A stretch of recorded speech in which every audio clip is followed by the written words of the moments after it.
ഈ കഥ എവിടെ തുടങ്ങുന്നു?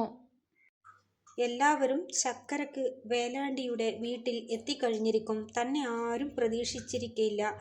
7 കൊല്ലമായി എല്ലാം മുടങ്ങിക്കിടക്കുകയായിരുന്നല്ലോ. പാറുക്കുട്ടിയെടുത്തി, എവിടേക്കാ പെലച്ചയ്ക്ക്?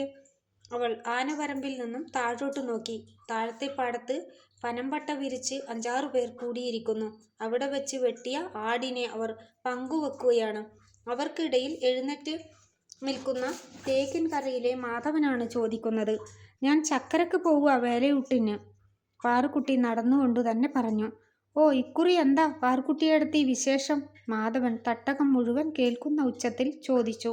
എന്താ ഗോപാലേട്ടൻ, തിരിച്ചു വന്നോ? പോട ചക്ക. അവൾ വീണ്ടും ധൃതി വെച്ച് നടന്നു. ചെക്കൻ്റെ ഒരു പൊന്നാരം.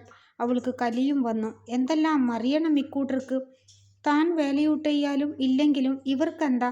മനക്കിലെ മുറ്റത്ത് വൈക്കോൽ ഉണക്കാൻ പോകുമ്പോൾ അവനെ കയ്യിൽ കിട്ടും, അപ്പോൾ ചോദിക്കണം. എങ്കിലും സ്വപ്നത്തുമ്പികൾ പറന്നു കളിക്കുന്ന വരമ്പിലൂടെ ഇളം വെയിലേറ്റ് നടക്കവേ അവൾ സ്വയം ചോദിച്ചു. പാർക്കുട്ടി, എന്താണ് വിശേഷം? ഏറെക്കാലത്തെ കാത്തിരിപ്പിന് ശേഷം ആദ്യമായി നീ വേലയിട്ടുന്നുവല്ലോ. ചത്തുകിടക്കുന്ന 7 വർഷങ്ങൾ. 7 കൊല്ലം മുമ്പ് ഒരു വേല ദിവസം ഉച്ചക്ക് ഊണും കഴിഞ്ഞ് വേലയ്ക്ക് പോയ തൻ്റെ കെട്ടിയോൻ ഗോപാലൻ ആടിയാടി നടന്നു പോകുന്നത് കാഴ്ച ഇന്നും കണ്ണിലുണ്ട്.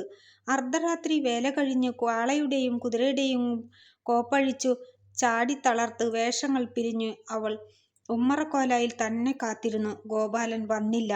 ദിവസങ്ങളോളം അവൾ കാത്തിരുന്നു. അവൾക്ക് വിശ്വസിക്കാനായില്ല. ഗോപാലൻ മാത്രം എവിടെ? ദിവസങ്ങൾക്ക് ശേഷം റെയിൽപാളത്തിൽ തിരിച്ചറിയാൻ കഴിയാതെ കിടന്നിരുന്ന ഒരു മൃതദേഹത്തെക്കുറിച്ച് ആരോ പറഞ്ഞു. പൊള്ളാച്ചി ചന്തയിൽ വെച്ച് ഗോപാലനെ പോലെ ഒരാളെ കണ്ട വിവരം മറ്റാരോ പറഞ്ഞു. പാറുക്കുട്ടിയെ സംബന്ധിച്ചിടത്തോളം വാർത്തകളെല്ലാം പതിരുകളായി. ആദ്യം അവൾ അലമുറയിട്ട് കരഞ്ഞു. എന്തിനാണ് ഇറങ്ങിപ്പോയത്? എങ്ങോട്ടാണ്? പകലും രാത്രിയും അവൾ നിന്നു തേങ്ങി.